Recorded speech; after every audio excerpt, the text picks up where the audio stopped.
Bismillahirrohmanirrohim. Assalamualaikum warahmatullahi wabarakatuh. Pertama-tama marilah kita panjatkan puji syukur kehadirat Allah Subhanahu wa Ta'ala sehingga kita masih bisa bertemu pada kegiatan pembelajaran daring pada pagi hari ini. Yang kedua, sholawat serta salam marilah kita haturkan kepada junjungan kita Nabi besar Muhammad SAW yang kita nanti-nantikan syafaatnya di hari akhir nanti. Pada pertemuan yang kedua untuk kelas 11 kali ini kita akan belajar mengenai sebuah materi terkait dengan pertumbuhan ekonomi. Kali ini tentang pertumbuhan ekonomi masih bertemu lagi dengan Bu Yani yang akan menjelaskannya secara mendetail kepada anak-anak semua. Kira-kira subbab apa saja yang akan kita pelajari pada pagi hari ini? Mari kita simak. Pada pagi hari ini kita akan mempelajari terkait dengan pengertian dan juga teori-teori pertumbuhan ekonomi. Kira-kira apa pengertian dari pertumbuhan ekonomi? Pertumbuhan ekonomi adalah suatu keadaan di mana terjadi kenaikan dari PDB atau produk domestik bruto dari suatu negara tertentu tanpa memandang apakah kenaikan tersebut cukup banyak atau sedikit. Nah, pertumbuhan ekonomi dikatakan meningkat apabila kenaikan produk domestik bruto suatu daerah mengalami kenaikan yang lebih tinggi dibandingkan dengan tahun sebelumnya. Di dalam ilmu ekonomi tentunya kita mengetahui banyak sekali teori-teori tentang pertumbuhan ekonomi. Nah, pada pembelajaran yang pertama kali ini kita akan belajar tentang teori pertumbuhan ekonomi yang dicetuskan oleh Friedrich List. Kira-kira apa saja yang dikatakan oleh Friedrich List terkait dengan pertumbuhan ekonomi? Nah, pertumbuhan ekonomi menurut Friedrich itu ada 5 tahap, di mana tahap yang pertama adalah tahap berburu. Nah, kegiatan ekonomi manusia pertama kali itu dengan adanya tahap berburu, di mana mereka masih tinggal di dalam suatu daerah tertentu dan mereka tinggal secara nomaden. Setiap hari berpindah-pindah, setiap waktu berpindah-pindah, karena mereka hanya memiliki satu kebutuhan yaitu makan. Nah, untuk memenuhi kebutuhannya mereka harus berburu. Jadi mereka akan berpindah-pindah menyesuaikan dengan di mana keberadaan buruan yang diincar. Tahap pada selanjutnya setelah berburu manusia memasuki tahap yang disebut dengan berternak.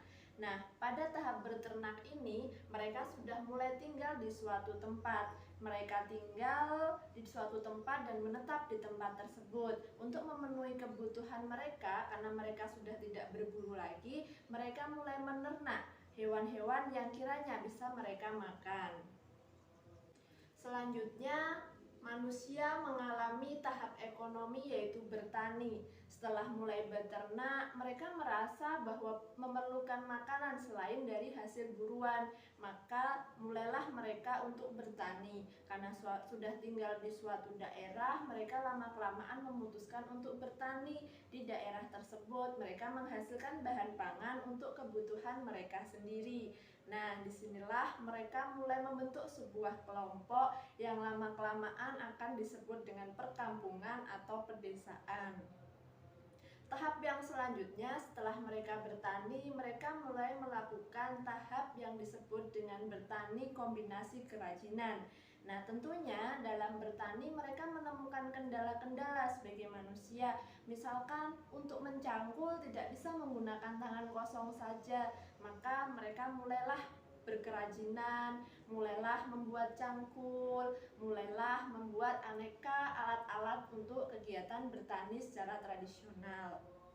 Nah, setelah mereka mulai bertani, mulai berkerajinan, selanjutnya mereka mulai untuk melakukan kegiatan perdagangan. Nah, dari kegiatan perdagangan ini, mereka mulai berpindah dari suatu desa yang sebelumnya mereka bertani, tetapi tidak memiliki keahlian dalam bertani, orang-orang ini kemudian berpindah membentuk suatu perkotaan dengan melakukan kegiatan ekonominya berdagang. Dengan perdagangan ini mereka dapat menghidupi diri mereka sendiri. Kemudian terjadilah perdagangan-perdagangan selanjutnya mulai antar desa, antar daerah, hingga saat ini kita mengenal dengan perdagangan antar negara atau disebut dengan perdagangan internasional. Nah, seperti itulah 5 tahap perekonomian manusia atau pertumbuhan ekonomi manusia menurut Fredrik. Selanjutnya, kita mengenal perekonomian yang dicetuskan oleh seorang ahli ekonomi bernama Hildebrand. Nah, kira-kira Hildebrand ini mencetuskan perkembangan atau pertumbuhan ekonomi seperti apa? Menurut Hildebrand, kita akan mengenal 3 tahap perekonomian. Yang pertama adalah tahap perekonomian barter. Pada tahap ini, untuk memenuhi kebutuhan ekonominya atau untuk melaksanakan aktivitas ekonominya, manusia menggunakan sistem barter atau sistem tukar-menukar barang. Nah, jadi sistemnya adalah misalkan hari ini saya membutuhkan nasi dan yang saya miliki hari ini adalah sayur, maka saya akan menukar sayur yang saya miliki kepada orang lain untuk saya mendapatkan nasi. Nah, namun lambat laun tentunya mengalami kendala karena adanya barter ini. Tentunya misalkan saya membutuhkan nasi, saya mempunyai sayur, tapi belum tentu orang yang punya nasi itu sedang butuh sayur. Nah, saya harus menukar dengan orang yang sama-sama membutuhkan dengan barang yang saya bawa. Tentunya ini kerap terjadi kesulitan, maka timbullah rencana atau timbullah sebuah solusi. Manusia menciptakan sebuah alat tukar yang disebut dengan uang. Dengan uang ini saya bisa menukarkan sayur dengan uang, kemudian dari uang saya tukar dengan nasi, begitupun seterusnya, sehingga ini akan lebih memudahkan manusia dalam memenuhi kebutuhan ekonominya. Nah, lambat laun terjadilah perubahan lagi. Dengan adanya uang mungkin tidak praktis karena setiap hari kita harus membawa uang. Belum lagi kalau uangnya rusak dan lain sebagainya, maka tercetuslah sebuah cara atau suatu metode dengan menggunakan uang giral, misalkan dengan cek. Nah, disinilah mulai muncul sebuah upaya meringkas apa yang ada dengan uang tersebut sehingga lebih memudahkan. Kita mau beli apa tidak harus membawa uang kemana-mana. Nah, untuk seperti keadaan yang sekarang ini, kita biasanya sudah mengenal yang dinamakan uang elektronik seperti OVO, Dana, dan lain-lain. Selanjutnya kita akan mengenal perekonomian menurut Karl Popper. Nah, beliau mengatakan bahwa dalam pertumbuhan ekonomi mengenal 3 tahap. Yang pertama adalah perekonomian masyarakat yang tertutup.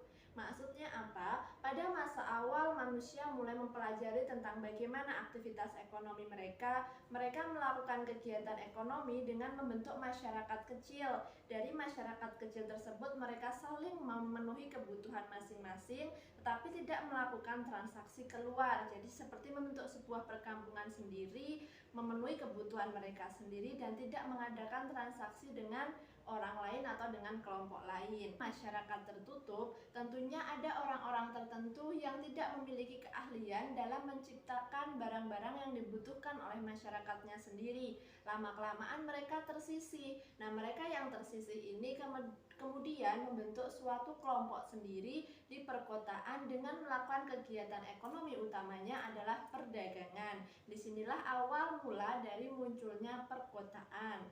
Selanjutnya tahap yang ketiga kita memasuki yang disebut dengan perekonomian kemasyarakatan.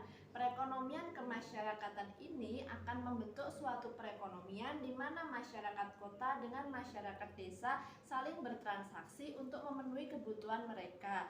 Jadi mereka sama-sama terbuka untuk saling bertransaksi sehingga terjadi pemenuhan kebutuhan bagi kelompok kota maupun kelompok desa.